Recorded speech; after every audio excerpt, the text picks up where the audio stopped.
Yeah. Free Smoke the podcast. Yeah, Free Smoke. And we got Kony here, man. Shootergang Kony. Yeah, Free Smoke himself, man. I know. Kony. It's kind of funny that you have a couple songs called Free Smoke, and this is Free Smoke the podcast. Okay, it was destined to be. Man, I'm hyped you're here. Hell yeah, man. You already know. It's long overdue. Facts. That we go way back. They don't even know. Way back, and I mean, we could just talk about it right now, man. We're here celebrating something. Yeah. Tell them niggas what we celebrating. Charlie went gold. Hell yeah, man. Charlie went gold, man. Let's fucking go. Oh God. Hey, when I got that text, bro, I was hyped. Man, I was trying to call you. I was like, I want to see his face. Oh God, but you ain't answer when I called. I honestly forgot where I was when I got the news, but I think I was working. Yeah, I had called, and then I had sent the text like, bro, I forgot. I think I text you for your number. Your man, yeah. Yeah, and then I was like, shit, fuck it. He just gonna have to see on Instagram. But your manager hit me too and told me, I'm pretty sure. So I was just like, damn, man, like this is like a bucket list thing as like a music video director. Yeah, and then just to get it with someone from SAC too. Yeah, exactly. That's what made it crazy. It's a double whammy. That's why I was already telling Poogie, my manager, I'm like, bro, it's a double whammy. This nigga's from SAC, shot my video, you feel me? I did my thing, and fuck it, like, nigga, we went go. It's on my bucket list too, so I got to cross something out on my shit. So this is the first one? Yeah, this is my first play for sure. Hey, man, well, look, I got something to celebrate. Hell yeah. We're about to pop some bottles right now, man. Oh, fucking hell yeah. Trying to sip something or what, dog? I'm gonna hit it with you. All right, got to, man. Because, yeah, I definitely seen you popping bottles on the Instagram going. Yeah, I'm professional with the bottle popping. I ain't gonna lie. I can make my shit spray after I drink it. All right, what's your preference, though, of drink? With the champagne or just drink, period? I mean, both. We'll go both. Shit, with the champagne, I fuck with the Rosé Moet. And then with the drink, I fuck with Casamigos. You already know, regular. Casamigos? I'm a regular grimy young nigga with I like the Reposado. I'm a Reposado drinker. The expensive one. It ain't too expensive, but it's expensive. It's a little bit, maybe. Man. I don't be looking at the price like that. Oh, this shit's spilling. But yeah, man, I just feel like that video doing what it did, like, to be honest, when you sent me the song, yeah, I didn't expect it to go as crazy as it did. Like, it was weird. Yeah, that's crazy. I ain't gonna lie. When like at first I just felt like it was an ordinary song, like, but then when we shot that bitch, I was feeling it. I'm like, yeah, this gonna be cool. I'm sending it to my niggas and shit, and everybody like, this go crazy, but I still ain't think it was going to do it. I ain't think it's gonna be my first go play. No, I'll keep it 100. Not at all. Like, I was just like, okay, this shit is hard. It's different. It was definitely different. Yeah. That's what I think kind of did it for everyone else. Yeah, it was different, exactly. Because, I mean, you hit me up and you kind of already had the idea for the video. Yeah. Like, are you always working like that? Yeah, that's what I'm always on, man. When I do a song, I just got this shit in my head. That's why I be hitting Mikey now, like, bro, we got this shit. We got to do this. We got to do this in this video. You guys want any? You guys cool? Yeah, we're here, man. But yeah, it's all about the vision, bro. Cheers. Some songs don't. Cheers, man. To gold. To gold, bro. Some songs don't be nothing without the vision. Yeah, man. You were saying that you tap in with Mikey and you kind of direct the shit with him now? Mm-hmm. Have you always been like that? Yeah, from the jump, since I did Center Story, since I was doing early shit. I met Mikey the same way. Like, same way I hit you, I hit him with the Center Story track and said, you know, I'm trying to do something, some symbolism type shit. I want to kill my homie in it. I'm going to do it like this. We're going to hit the lick on the house, and he's going to be doing too much. So I told him everything. And, you know, he know how to amplify my vision to make it even better. And shit, it just be history. Yeah, because that was one thing about Charlie is, like, I was looking back at it, and I was just like, it's a dope video. But me as an artist, I'm like, man, I could have went way harder because I know so much more now, you know? That was in his time, though. It'd be like when Magic Johnson was playing verse now. Like, he might think he'll be better today. Yeah. So when you look at shit, we was doing what we could do in that time. Because, I mean, that video we had a small budget. Yeah. And then we drove. I just remember driving out with some of my homies. Yeah, don't forget. Super small, like. And then I had to line up the cop car driver. It was cool because it challenged me. Yeah. You know, and I like working with artists like that. Mm-hmm. You know, that it's like, all right, man, like, that video was definitely not about a paycheck. Like it was just like, man, I'm a fan of Kony. Yeah. This is dope. The song's sick. Like I was just hyped on the opportunity. And then after that, was that our first one we ever did? That was our first one. Wow. And then we did a couple more after that. Yeah, we did Make a Movie with the boy. That one was fire. Oh, that one was sick. Yeah. That one was sick. But I mean, just going back to Charlie, because we shot it in the Bay, and I was just like kind of stressed out as like a young director, just like, bro, you know, I didn't really know how to direct, to be honest, and I'm still learning. Yeah. But it was one of those moments where I'm just like, all right, well, let's just pull up and shoot this scene. And then also with the cop car, I was like directing this dude and then kind of just figuring out ideas. Yeah, on God. And we had to figure all that shit out. Like I had to use the homie car, and some nigga didn't want his car in the video, but like we sacrificed it. It was just dope, bro. And shit, everything, the belly scene and shit. And even before I did that video, I didn't like doing videos originally. I still don't really like doing videos. I just am the type of nigga where I'm like, bro, I hate when people just rapping in front of the camera. So I be on some shit where, well, I don't want to just rap in front of the camera, so I want to give replay value to what I do. So, and I know as a rapper, I gotta shoot videos. So that's what comes with that when I start writing and think of shit movie like, so it could give people something to watch. So I watch it, because if I'm just rapping from the camera, I'm not gonna watch it myself. So like when you're writing the music, you're kind of visualizing it? I'm thinking about the video when I'm writing the music. Really? For sure. Yeah. Holy shit. Yeah, because I'm always curious about that. Because like for me, when I listen to music as well, I think of a visual for it. Yeah. Or like it will just take me to like a certain scene, or even a color sometimes, or just like a vibe. Yeah, oh God. You've always been a fan of movies and stuff like that? Yeah, heavy, bro. I be sitting there, I be reading ratings, like comparing my rating on and Rotten shit, Tomatoes? bro. Yeah, I be mad at ratings, bro. I love movies, shit. I just love symbolism hella much. So when I like the bigger picture of shit, when they showing you the little, and then it's like, this really means this, and it go over people's head. That's the type of nigga I am. I like when shit go over people's head. So movies to me is big, and being able to put 3 minutes or something into a video and have people thinking about what I was thinking when I did that, that's tight to me. So shit, I want to continue to do that. Wow, that's interesting to think about. It's like your actual reflections and your thoughts like in a video form, because I know a lot of artists that kind of just give a lot of creative freedom to the director. Yeah. Which is like, it's also their job too at the end of the day, you know, like. Yeah. But I think having that hands-on is good for having, like, it's good energy on set.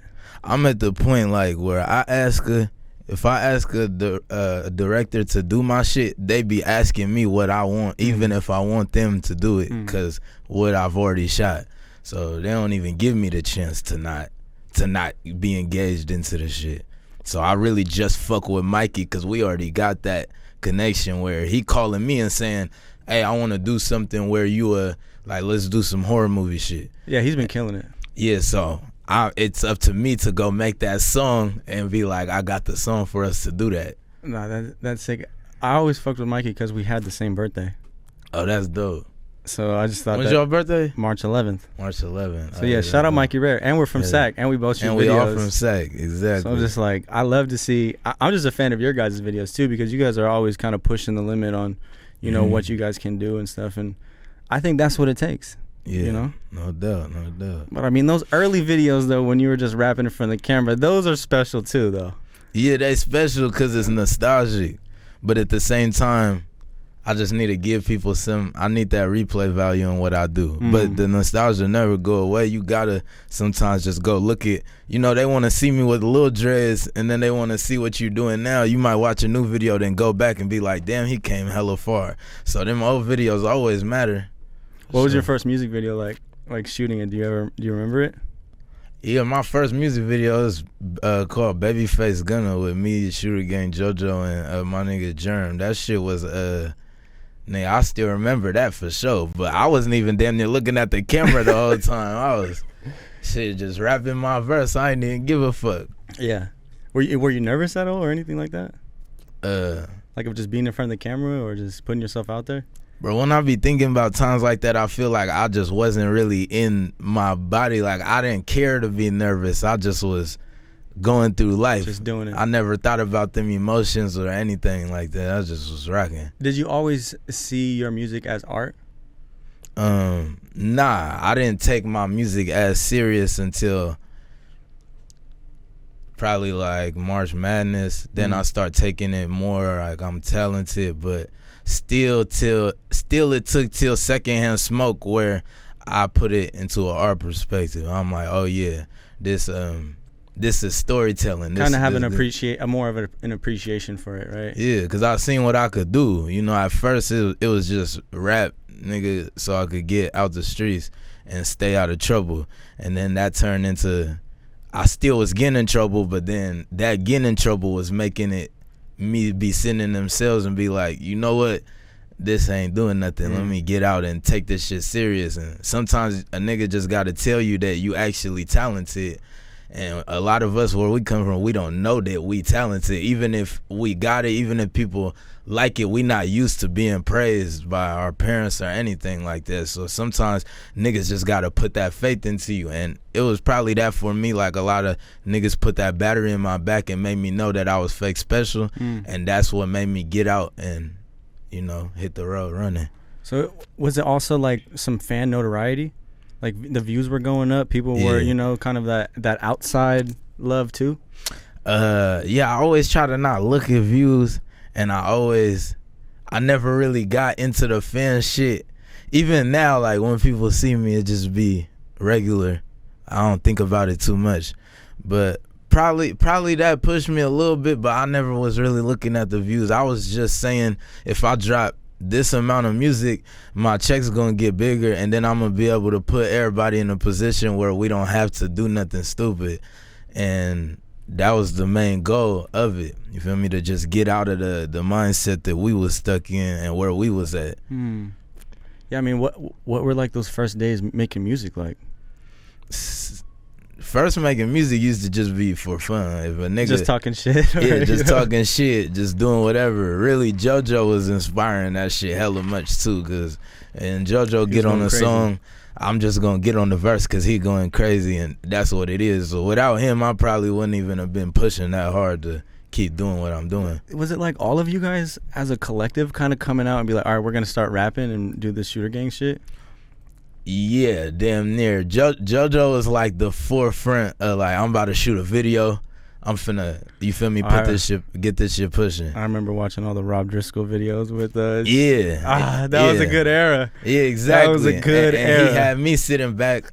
I'm like, bro, I didn't even have a video by myself at the time he was shooting all that shit. So I had to sit and think what I really wanted to do. And I ended up shooting with Rob Driscoll too.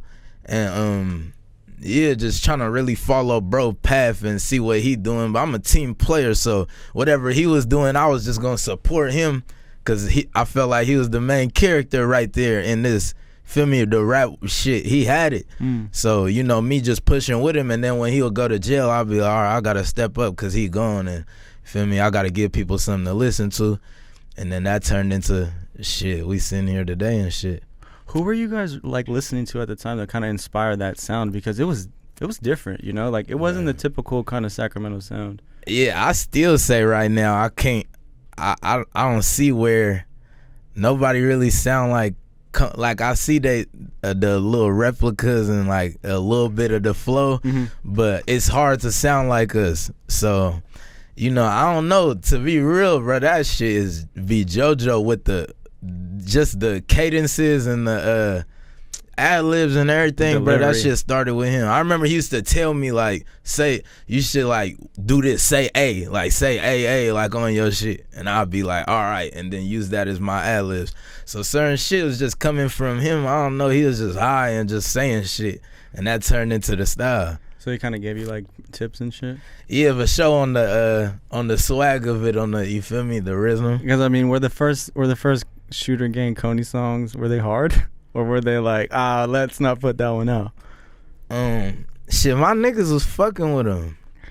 They was hard to me. My first shit, I be having my old shit that ain't even out, you know, that I made hella long ago on my phone. I listen to it sometimes, try to see how far I came. I was really copying hella Chicago shit at first. And then I switched the Chicago shit to my own style, and it turned into what it is.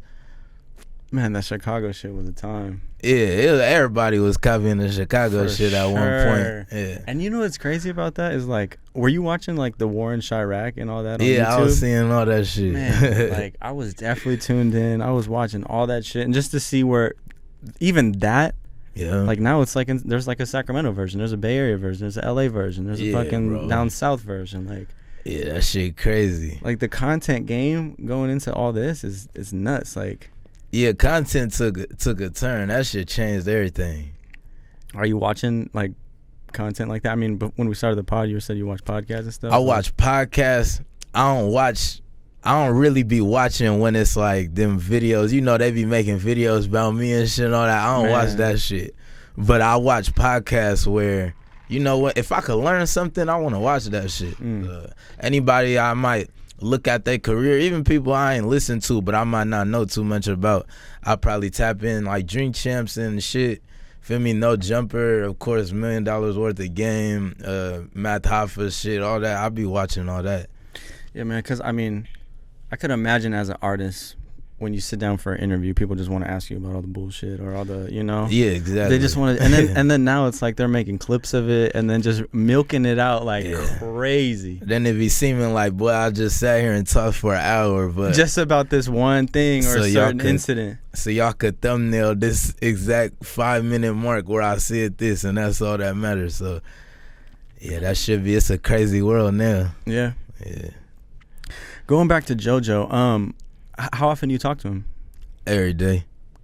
So is there any timeline or any news on that? Like, when's he reaching he got some time for sure, but he reaching a point where he's able to do the appeal process and try to find his way back home, because he's put in enough time to where he could get some action, but they still be declining shit and all that. But it should be cool. I see it coming in a few. You know, he'll be back in a few. Is it hard to, like, talk to him every day, or is it like... Nah, because that's really, like, one of my best friends, bro, before all this. So I just be talking to bullshit. He could call me about anything. He be reading. I read too, so he might call me about something he read in a book, put me on, tell me to read it. I might tell him something. I might give him some advice or something. You know, he might give me some advice. So it's easy to talk to him. Shit. He called me earlier today, but I was in the store, so I didn't see it. But yeah, he called every day. He's making music still and doing all that? He rapping. He ain't making music because it's hard to do over the phone, but he be rapping. He be inspiring me too. It be my new I be having new shit where my flow will come from what he rapping me on the phone. I might not have no inspiration. Then he'll call me and just drop a 16, and I'll be like, you know what? I'm finna take that and I'm finna spin it. Like, I'm gonna take your vibe and I'm gonna put my own shit on it. So he be still inspiring me. It's a piece of him and me. And with everything songs still, bro, like Jungle and like a lot of big songs I got. When I did Jungle, I was channeling him through me. He didn't write it, but I just was feeling his energy, and I was like, I'm finna come on some Jody shit, because I be on my Kony shit. My Kony shit be that deep shit. You know, sometimes it be funky, but I be deep, preaching type shit. And then when it's that, you know, up-tempo, that's usually the JoJo that, you know, I could channel through myself. Keeping the sound alive? Yeah, keeping the sound alive for him. No, that's fire. That's a good way to think about it, you know, just... Because, I mean, finding inspiration and motivation sometimes is hard. Hella hard. Especially when you're an artist. Yeah, hella hard, for sure. Like, you ever feel pressure on it about, like, this rap shit? I wouldn't say pressured. I be feeling like fuck it more than pressure. Because I just don't be liking the... I don't like how not artificial, but how fake everything be. And I just feel like this shit is like, a nigga could be dumbass weak, but he could have everybody attention from pulling antics every day, and that brings them streams. And not to mention how the streams be with the labels, and how a nigga could, you know, you see some niggas be having 1 million views, but probably only 100,000 of them is actually people going to go listen to it. So a lot of that shit will discourage the drive to want to keep going because it just seemed too fake and faulty. You can make anybody famous. You can make anybody that take the drive out of it. And I didn't know none of that when I was coming up. So I was just thinking, you know, I keep going, I'll eventually get to that. And then I have hit that mark, and I went gold with shit. We went gold, no radio, no nothing, no clean version to the song, no nothing. So that's just an accomplishment. But also, I sit back and just think about how weird shit be and be like, man, I just want to go at my own pace and let people hear me when I feel like talking, but I ain't in no rush. No, I feel it. I mean, what I realized too with like this success, right? It's like people think, all right, let me just get that one hit song, or let me just get, all I need is one. But really the hard part is kind of maintaining that after. And no one kind of focuses on the amount of pressure it is sometimes as like an artist to kind of keep that longevity going, or just to stay relevant and not have to resort to the antics or, you know, the fuck shit. Yeah, that's major too, because you see people come and go. And one of my biggest things I always used to tell my niggas is I don't want to be an artist that come and go. I'm not trying to drop a song, get hella big. I would rather drop albums collectively and you call my album a time. I want you to be like, I remember that Red Paint Reverend Kony. I remember Still Kony, 2 Kony, Still Kony. I want to put you through timelines when you listen to my music. I don't want you to go to one song and say this was a banger when it dropped and the song's bigger than my name. You know, my name need to be bigger than the song. Yeah, and I mean, I feel like it's easier to grow a fan base like that, or actually have a fan base to grow with you. Yeah. When you're kind of, you know, maturing or elevating your raps, or, you know, just focusing more on it as a craft. And for sure, shout out my fans. Sometimes I be seeing them say certain shit, and that shit do keep me going sometimes. I got DMs. Like what? I was like DMs or comments or what? Yeah, I got DMs. A lot of people will tell me, you know, getting them through shit. And what I get a lot now is, because I got hella young fans, so a lot of kids people see me now because I've been rapping for a minute, and they be like, bro, I was listening to you through high school. And that shit be making me feel hella old when somebody say that, because I'm young as fuck still too. So I'm like, damn, you was listening to me in high school, but I did start rapping when I was... Or you were like 17, right? Yeah, I was 17. I dropped our first video. I was rapping a little before that, but when I was 17 is when the first video came out. So knowing that people saying they was listening to me in high school it sound crazy, but I was their age, so I get it. No, yeah, like I was definitely in SAC. I was in college probably listening, and I was just like, this shit is crazy, because I was really in tune with the Rap Shack and like T Strong and all that. Like Rap Shack, that was legendary. I was shooting music videos, bro. So I was just trying to like connect. Getting a Rap Shack interview back then was like the no jumper shit right now. For SAC. I used to think that was the top of the totem pole, because I didn't know nothing else. So shit, that was like my dreams.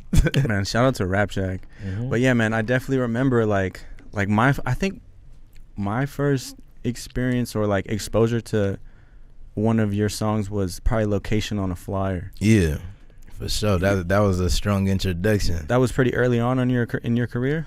It was early on in me taking shit serious, for sure. I remember when after I dropped Location on the Flyer, I went to jail a little after that too, and there was I used to call home and be asking everybody how much views I got. I remember when I was at like 300,000. Damn. So I remember we got the fucking guards to play the song on the intercom, and we was in the middle of the day room all going crazy on God. But yeah, just having that, seeing 300,000 views, then I came home and was like, man, I gotta hit 1 million. But I didn't know 1 million was possible. And I seen JoJo hit 1 million on the Fresh Out freestyle. Oh, that shit was hard. And when he hit that 1 million, he just went down. See, when I was in jail, JoJo went down while I was down. I remember calling home and they said he just went to jail. And I'm like, man, tell him to get to the branch. Because you know in SAC it's the county and then you go to the branch. So I'm in the branch here in the county. I'm telling him, like, tell that nigga get to the branch. But I end up bailing out eventually. At first I didn't want to bail out. I end up bailing out because now we had a show coming up. And I was on the phone with the niggas. The niggas like, shit, one of y'all got to be out to come to the show. So I'm just like, fuck it, go ahead and bail me out, my nigga K Squeeze. So then, I got out, seen what he did. I seen the views going ridiculous. And I remember I met Chris O'Bannon, and I told Chris O'Bannon, bro, I need some shit like this, cause this nigga's going crazy. So when I told him we need some shit like this, it didn't end up sounding like that, but that's how we made King Kony. When I told him I want, you feel me, I want that fresh out vibe. And I hit 1 million on King Kony, and that was my first 1 million views. And then shit, I just, you already know, my bro set the tone, and I just, you feel me, kept it going. Wow.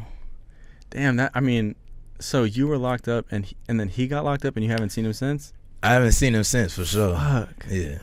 But it been like that since we was kids, because before I went down, he was down too again. So I ain't see him, and we used to always take turns going to jail, bro. I'll be out, JoJo's gone, or JoJo's out, I'm gone. And it was this long ass time we had where, yeah, he was down, then as soon as he got out, I saw him the day he got out, then I went to jail the next day. When I went to jail, I was down for a minute, then I called home and they said JoJo was down, and then I never seen him again. So I seen him that one time when we was a little older fucking with it, but we was playing tag. We wasn't seeing each other for sure. Fuck. Yeah. That's fucking But nuts. that's been my like best friend for sure, forever. Yeah. So, yeah. No, that's dope that you guys can keep that relationship alive. I mean, that just shows it's real. You know? Yeah, that's my brother, man, for sure. Because, I mean, I'm sure a lot of people wanted to be your friend after you started rapping. Yeah, man, it'd be like that. I got some real ones, though, for sure. Yeah? Yeah, I got some real ones that hold it down, but the face should be exposing itself. I feel that. So what's the creation process like? Like, you punching in, you're recording, you're writing this shit down? Yeah, I write. I punch in. I'll write the first verse and punch in the second verse to just match my energy on the track. Now I be doing a lot of writing because I don't want to say the same shit. So it's like podcasting for a while too. It's like you start telling the same stories, you start saying the same jokes, and then people kind of notice. I didn't want to say the same shit, so now I just sit there, and how I've been writing though is I'll play the beat and I'll just pause that bitch and just write on that exact bar, and then I unpause, listen to what the next bar on the beat sound like, and I just ride. Cause I'm the type of nigga, I think flow hella important. So I try to ride the beat. You feel me? All my songs damn near got a different flow, cause I'm just matching what the beat doing. Does it take you a long time to make a song? Nah, hell nah. If it's a song where I'm just like, fuck it, I'm talking shit, boy, I'm gonna make that shit in like 7 minutes. All right, how long was Charlie? I wrote that hella fast. Really? Bruh, I'm telling you, like, that shit be crazy. This is a story about Charlie. I gotta say this because we gonna quote this one.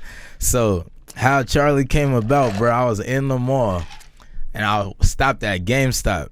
My nigga Jay Slappy that made the Charlie beat, I didn't know him yet. His brother walked up to me at GameStop, asked me if I was Shootergang Kony. I'm like, yeah. He said, my brother make beats. What's your email so he could send them to you?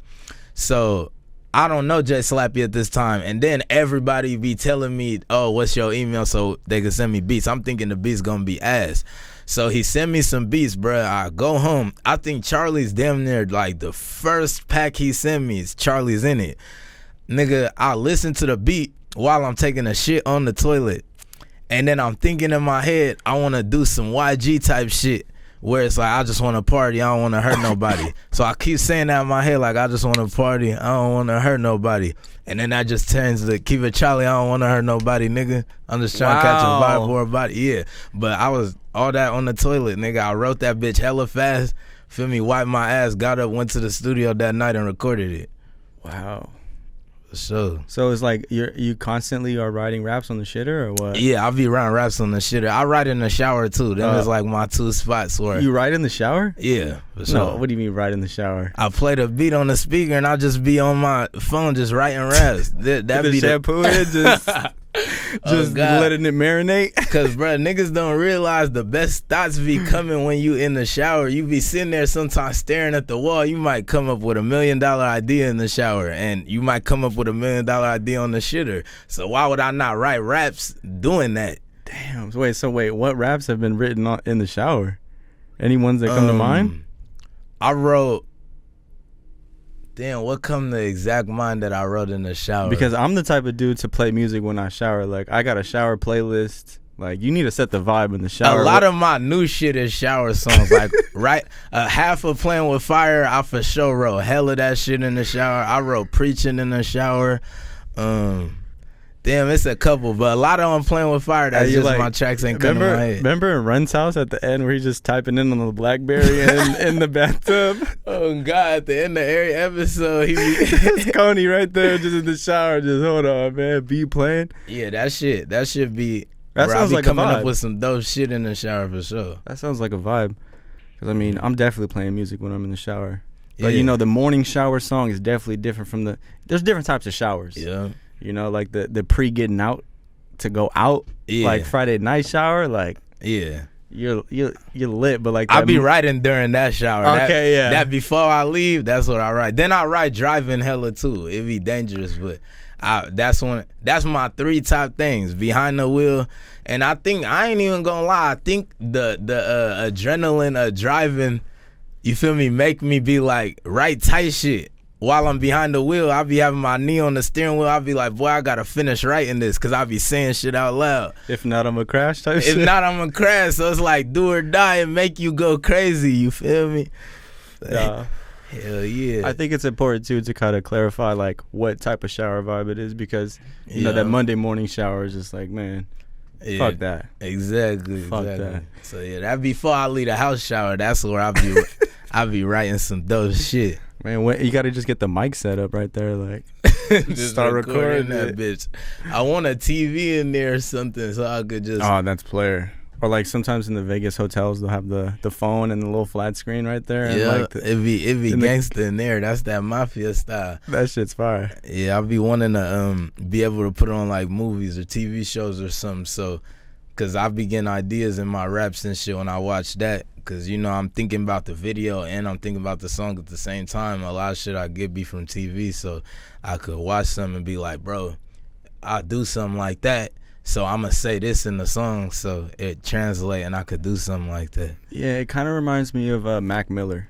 You ever heard of Mac Miller? Mac Miller, yeah. Mac Miller used to go crazy when I was in middle school. You were slapping Mac Miller? Yeah, but I wasn't just slapping him, but I used to fuck with that let me in.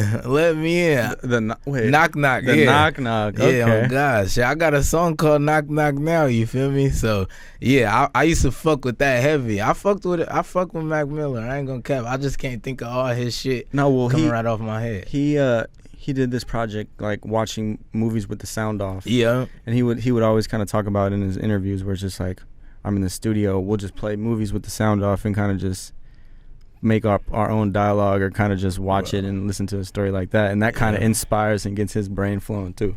Yeah, that's dope. I fuck with I know that album too. I just don't know the songs on there off the head, but that's the one where he's sitting and it's the white background and I think he got the pink suit on, or what color is the suit? I think it's like I think it's red, or it's like red, right? He's like in the car getting, or on the piano or something. Oh, that's he's the got red the advisory. Background. Yeah, okay, so it's kind of when it went weird. He kind of had a little weird phase where it was just like but that was around like the Tyler Creator era and shit, wasn't it? Yeah, but I mean compared to Knock Knock, like Knock Knock was just like some high school kind of. You could tell his age, like when you were telling me how you kind of are growing as an artist, like I kind of compared it to Mac Miller, because like I was a fan of Mac Miller, but I grew with him too, you know, like I was in high school, he was kind of similar age, you know, and then his raps developed. Yeah. You kind of go through, he starts talking about different things. Yeah. You know, but definitely, I think it was Red, right? Yeah. I fuck with Mac Miller. Yeah, you're right. I was thinking of the wrong album. I fuck with Mac Miller. You listen to all different type of rappers or what? Because I wouldn't expect Shootergang Kony to listen to some Mac Miller and be real.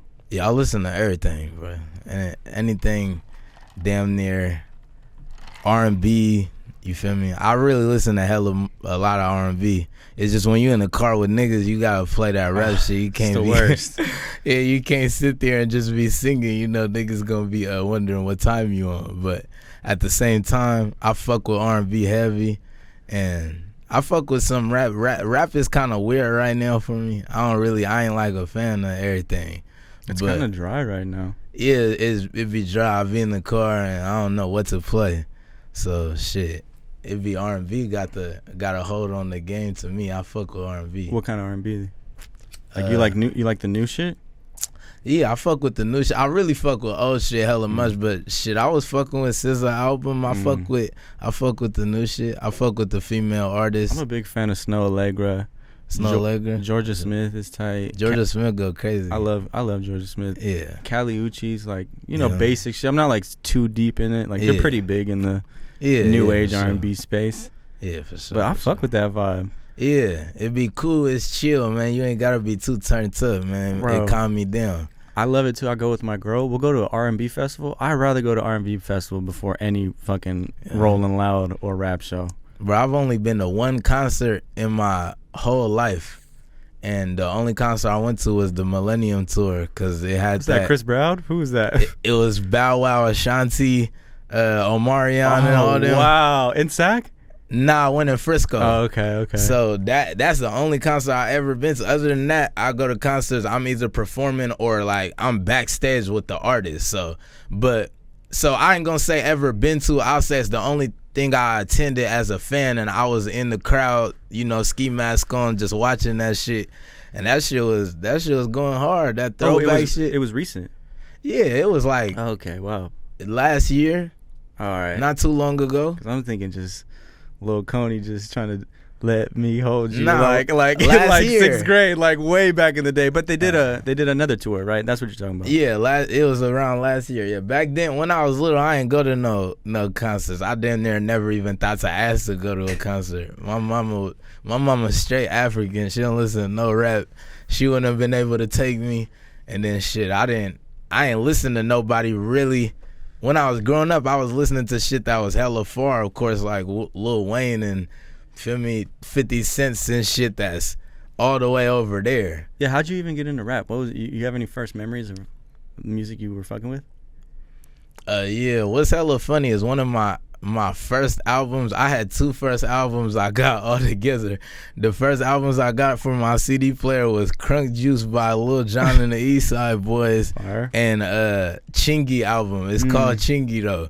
And I used to listen to that shit on repeat because it was the only CDs we had. Then I discovered the LimeWire shit. And when we discovered LimeWire, I started downloading hella shit, and that's when I started listening to the E40 shit and all the shit that I could download and get my hands on. And shit, I love music ever since, but I didn't want to rap. I used to tell my niggas shit like, man, I wish I had I used to tell my niggas I wish I had a better voice so I could rap. Cause back then I used to think my voice was hella irritating. Like, I didn't like hearing myself on camera, nothing. So shit, it turned out when I started rapping, people fucked with it. But when I was younger, I didn't think that I had it in me. So I used to want to write raps or somehow be involved in rap, but I didn't think I was gonna be the rapper. That's interesting. Yeah. Cause I was just a fan of rap. I feel like, do you feel like every fan of rap that kind of goes through their mind one time or another, like, maybe I could rap, like, no matter who they are? Everybody think they could rap till they sit there and try to write something down, or they think they don't have to write some shit down and they just get in the booth and then. Yeah, them be confident people though. I salute confident ass people. Cause some people be ass, but they stage presence and the way they feel about themselves, it be blowing me out the water. I be like, damn, I wish I was that confident. And it be niggas that really believe in themselves more than a nigga that actually done did it. Yeah. So yeah, I take something. It's a takeaway from everything. I could learn something from them too. Yeah, that kind of reminds me of just like working at No Jumper and just kind of seeing. I call it star power. Yeah. You know what I'm saying, like. And then just kind of taking notes and observing, and just like everyone has star power, I think, but some people just they unlocked it sooner, or than others. So just like taking away little tidbits from everyone. Yeah, on God, that's how life. You gotta do that in life. You just gotta. And that's what I do. Everything I see, from a child to an old man, I might see them do something and be like, that just made me think about some shit. You gotta. If you don't get 1% better every day, it's like you wasting your days. So shit, I gotta learn something every day. And I be asking my kids the same shit when they come home and shit from school. Sometimes I be like, what you learned today? Something new. Don't tell me the same shit you knew yesterday. Tell me something that you just found out. So I believe you gotta learn something, take notes from everything that you see. What was your first time like on stage? Damn. Like you get nervous before shows? Nah, I don't be nervous. I ain't gonna lie. You never got nervous though? I've been nervous. I think Rolling Loud I was nervous. But that's because there was so much people in the lineup and shit. And I wasn't really nervous of rapping. I was more nervous of being like, if I go out there, it ain't probably gonna be nobody out there because everybody want to see everybody else. Yeah. But shit, my first Rolling Loud, nigga, that bitch, we had hella people in the crowd. And I ain't know they was out there, but my DJ said, y'all ready for Shootergang Kony? And then it was just, nigga, hella loud. I remember I turned to my nigga Greg and I was like, boy, it's hella people out there, you feel me? Then he went and poked his head and I was like, yeah, nigga, it's hella people. And shit, that was one of them times I was fake scared. But other than that, nah, I don't be nervous. I damn near be, when I look into the crowd, I don't be really looking at the people. I be like looking through them. But they probably think I'm making eye contact, but I think about other shit while I'm performing. I don't even be thinking about the song I'm performing. I might be performing and think about what I'm finna eat when I go home type shit. Or I'll be like, boy, I ain't ate all day, boy. Like, yeah, that's how I be when I'm like fucking. I'm not trying to nut, you know? I'm trying to think of some shit like that. Like, it's the same vibe, right?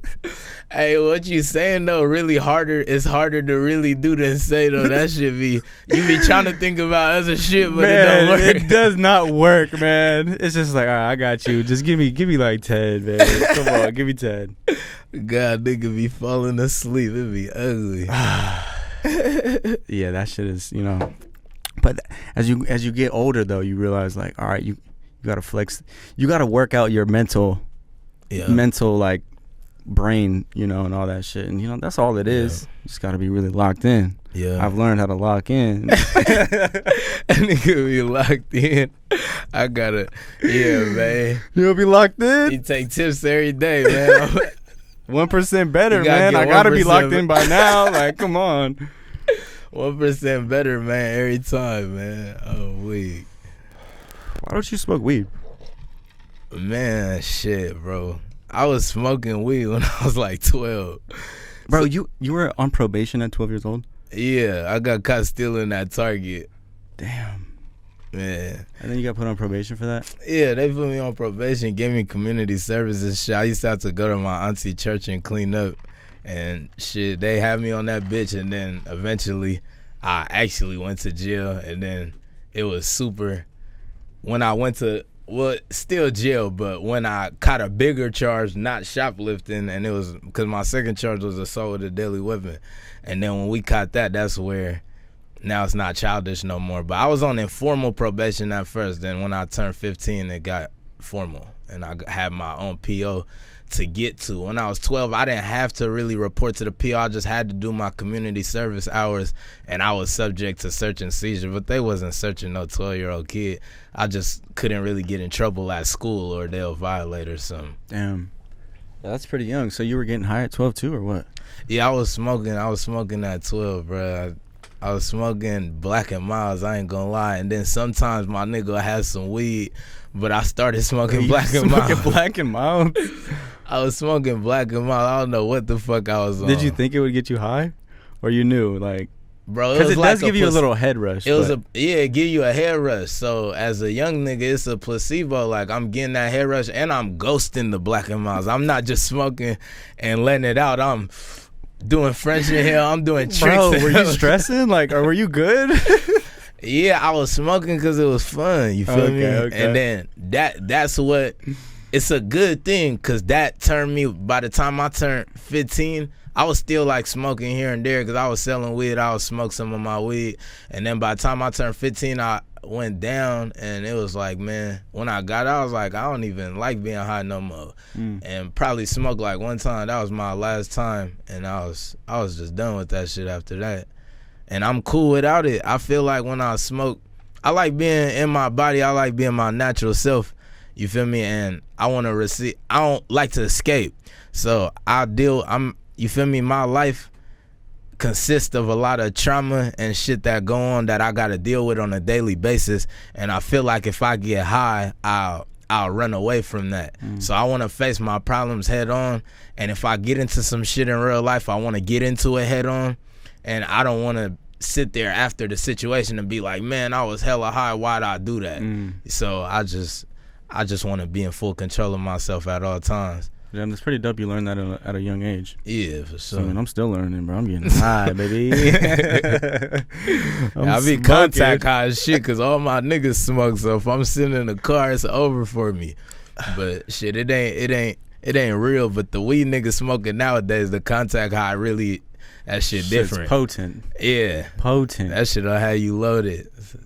Yeah, I'm getting contact high. I ain't smoking though. So you never were like taking Thiz or E or like any wild ass drugs? Not when I ain't gonna lie, when I was fake younger, I was popping Xans for a second. I was on bullshit though.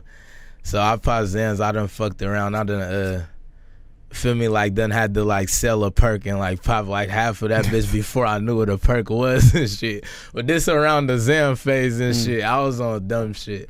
But that's all around when I stopped smoking. So when I stopped smoking and everything cut off at the same time, I didn't stop smoking and do pills or anything. I stopped smoking and cut everything off. What inspired that? It was just it was just the right mind shit. It's just me being able to be down, you feel me, not need it and shit.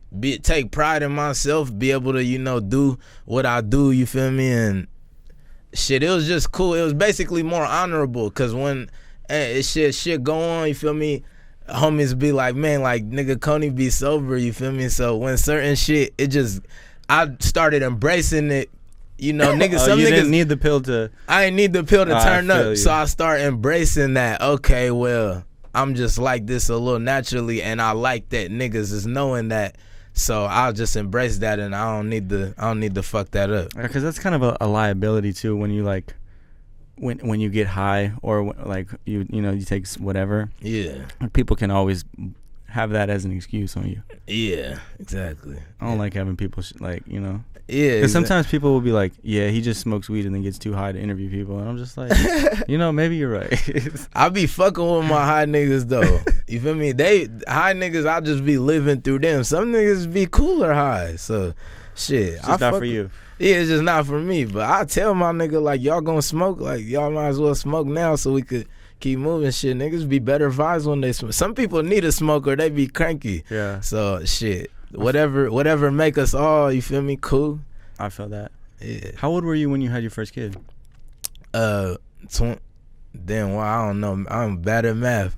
My son finna turn 3 in January, and I'm 24. Okay, 21. Right? Yeah. 21. Okay. You only have one kid? Yep, I got one kid, but I take care of 2 girls. You feel me? Like they my own, so I love them to death too. So. No, that's fire. Yeah. You got any? What are the plans? Like, it's about to be New Year's, 2023 plans. What are you doing for New Year's, man? Yeah, I'm an introvert, man. I'm finna go sit inside, man. Yeah. Yeah, I'm gonna go sit inside, but I'm gonna fuck around today. I'm gonna fuck around right after, but it be too much, man. I don't like too much attention. Sometimes I'll be having to put a ski mask on so nobody know it's me and shit. So yeah, too much be too much for me. I'll be having to go sit down, get somewhere else. You ever go back to SAC? Yeah, for sure.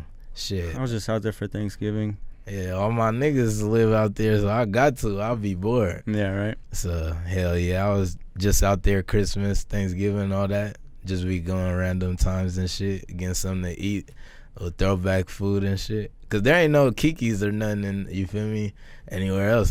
I love Kiki's, so I might have to come back, get some chicken fries, come back, get some Gunther's ice cream or something. Yeah, that ain't I love nowhere Gunther's. Else, so yeah, I be needing that 50-50 is fire. Yeah, no cap. Wait, what's your order from Gunther's? I fuck with sorbets. I be straight sorbets. Okay. Yeah. No, that's hard.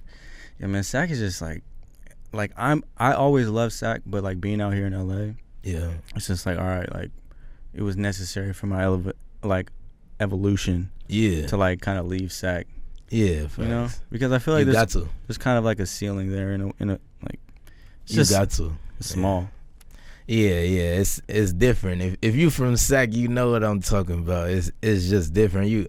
You gotta be able to go somewhere else. It's cool to come back and be there, but yeah, it's a tricky city, and it's not technically a lot of opportunity that, and with there's a lot of blockades, and it's a lot of politics and fuck with them, and then some people just don't got shit better to do than bullshit. So it'd be bigger shit other places, but I want to be able to somehow bring opportunity back to the city where people could do something to better them instead of having to go somewhere else. Do you feel like Sac could ever be like united? No, it's too deeply rooted, right? Yeah, that's impossible. But I mean, shit. Hopefully, when I got grandkids, maybe it could get better. But shit, the Sac I know and what I'm from, bro, it's impossible. Well, bro, I mean, I kind of had to deal with that shit too, just shooting music videos in Sac, because it was just like, bro, I'm a cameraman, but I'm not in the politics. Nigga tell you like, man, you just shot the sucker. Yes. But you feel me? It's slimy, bro. It's crazy, and really, shit, that should be coming with growth, and it come with money. I do say one thing about being from there. I see other places, and it'd be like, not to seclude us or make us littler, but it'd be other places where niggas want to be hustlers. Like, they look at the older hustlers and say, bro, I want to get some money. And it seemed like when I was growing up, nobody really was talking about getting money. It was just gangbanging. You feel me? It was better to smack a nigga than to have money. So now that I get older and I see the cheese, and I see niggas that shit I maybe used to funk with and shit, I see them getting money. It seemed like they not really worried that much about what's going on back there no more. It's when everybody's broke and hungry where you foaming out the mouth, and then we start, then it just turned into mayhem when everybody's in one place. But imagine if it's some type of opportunity. Then when people got a foreshadowing, and they don't got to look at life like, I don't care if I die today because I don't even see myself in 5 years. You feel me? That the crash out mentality. Yeah, bro, it's the crash out shit. And if that changes somehow, because it's a future, because the college shit is what fucks a lot of people up. When we see that we can't do that, that's what makes us be like, all right. That's what make a sports player that might have been hella raw but not have grades, that same sports player graduate and turn into a full-fledged gangbanger. Because it's like, we don't have nothing to look at and say, man, that's dope if I had the chance to do that. Especially coming from there. Now it's a more of a wave coming out of Sac. People from all sides of Sac like catching that buzz, and maybe that will inspire a little more too, you feel me, for people to look and say, okay, there's a spotlight here. But at first it was just a dark cloud, and I didn't know nobody, we didn't know nobody that has ever really made it out of this. So shit, I guess the youth might have a little brighter light than us, because I know me coming up was for sure hopeless. So shit, I'm trying to find a way to bring that back. Yeah, I mean too, especially like if you're making this music on this shit, it's like, it's like you're kind of being rewarded for like this real life shit that has real life repercussions in it. Yeah, exactly. You know? Yeah, and it'd be fucked up because it's all we know. So we're just gonna keep, putting that back in until shit, gangbanger or street soldier turn to a boss, and teach young niggas how to leave that alone and get it this way. And when you have more older homies guiding younger homies the correct way, then them younger homies will be better older homies to who they got, because there's really no such thing as a bad student, such thing as a bad teacher.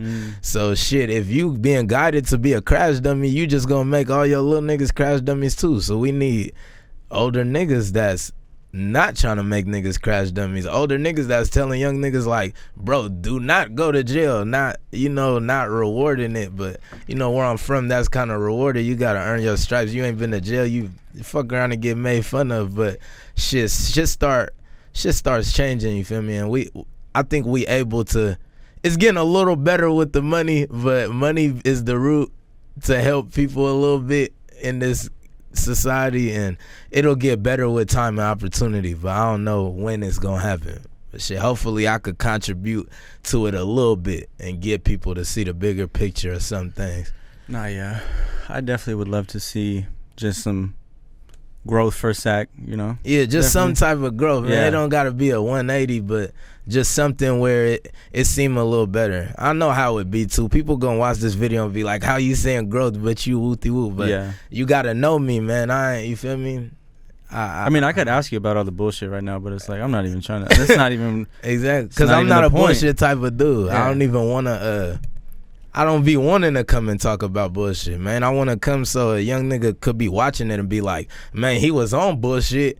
I just seen he was on bullshit, but he really not a dummy. And that's what I want niggas to know. Like, it's don't be a dummy, bro. Don't throw shit away. Don't try to be hard. Don't let your pride get you killed, bro. You feel me? Watch your mouth. Treat people with respect, bro, because a lot of niggas just trying to make it home, man. I don't be wanting to get into it with just niggas, but you know, I changed my whole dynamic. I used to look for so much problems.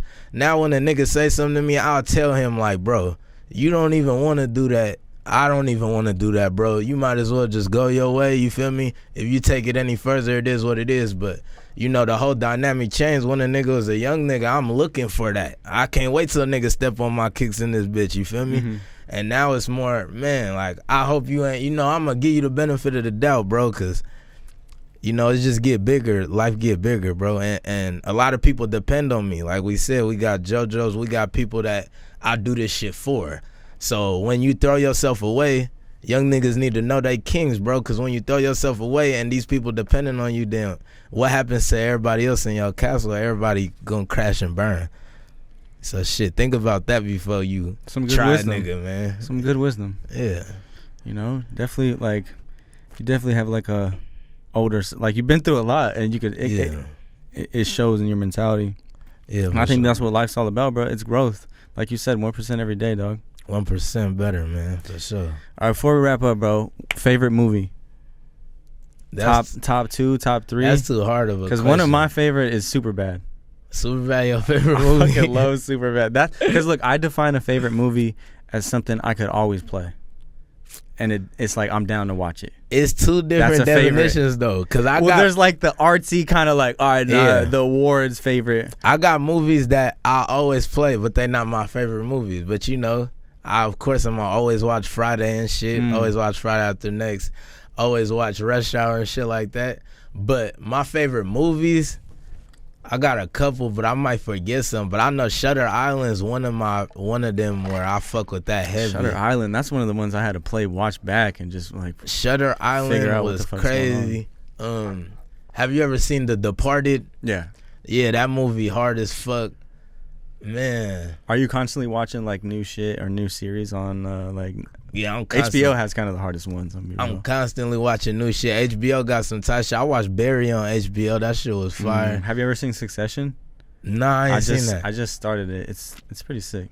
What that? It's like some mystery shit or? No, it's like it's basically about this family that is like, it's basically the Game of Thrones for the corporate world kind of thing, where it's like their dad owns this big ass company worth M's, and then they're just all trying to fight for power. But I'm only on like the 3rd episode. Yeah, I'm a type of nigga. I like mystery thriller. You ever seen The Sopranos? Yeah, that's a good one. Sopranos is like one of the top shows for sure. Game of Thrones? Game of Thrones go crazy. I watch Game of Thrones. I don't like House of Dragons like that though. I feel like it was too slow. I didn't finish it. I'm gonna be real. I gave up. It was too slow. But Game of Thrones is crazy. I fuck with Game of Thrones heavy. No, I love watching the new shit because there's so much. There's so like, it's like mixed. It's like albums for the video. Like everything on Netflix is like an Apple Music, you know? Yeah. It's like I gotta take a piss. No, it's all good. We could probably just finish it up. All right. Free Smoke the podcast. Free Smoke. Kony. Sat down with Kony. We went gold. Yeah. Appreciate you for pulling up, man. Cheers, dog. Again, I know you got to piss, but let's go. Yeah, Charlie Gold, man. Like, don't forget, Shootergang Kony, Free Smoke, the podcast, Free Smoke, Mr. Kony, man. Like, comment, subscribe. Let's go.